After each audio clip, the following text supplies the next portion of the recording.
We're going to be predicting Republicans' best case scenario for the 2026 U.S. Senate elections. This isn't my real prediction, just a hypothetical best case scenario for Republicans. And before we get started, please like and subscribe, it means a lot.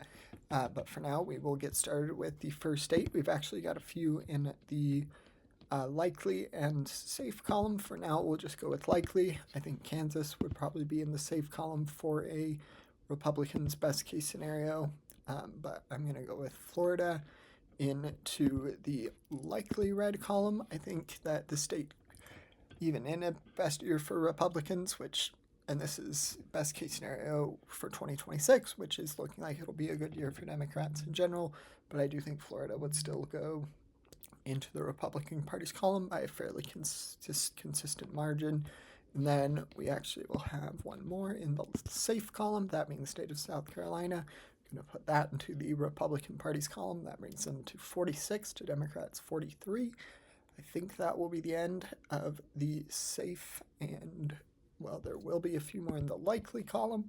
For that, we've got the state of Nebraska. Going to put that into the likely red column, as well as I'm going to go with Texas and potentially Ohio. For now, I'll put Ohio into the lean red column.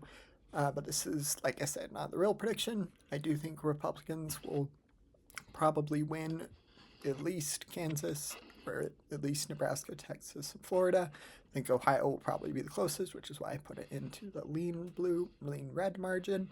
And then I think there would be a few others. We're going to go with the state of Iowa into the likely red column as well.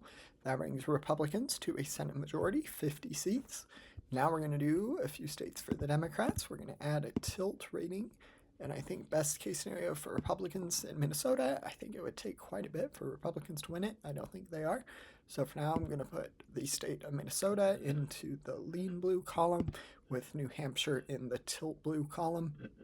That leaves us with the main competitive swing states left.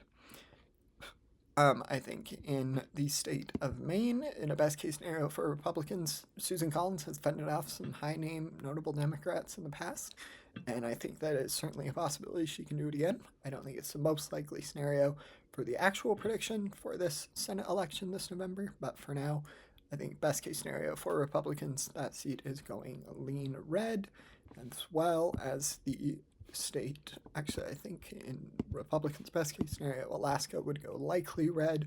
That brings Republicans to 52 seats. A few others, we've got the state of, I think the rest of these would probably be in the tilt column. I'm going to put Georgia, North Carolina actually, I'm going to put in the lean red column. And then finally, Michigan, I think in a Republicans' best case scenario, I think they would probably win this state by a more considerable margin than tilt, which is why I'm going to go with lean red. That brings Republicans to a pretty astounding 55-seat Republican majority. Like I said, not a real prediction, just a fun hypothetical. Thanks for liking and subscribing. Bye.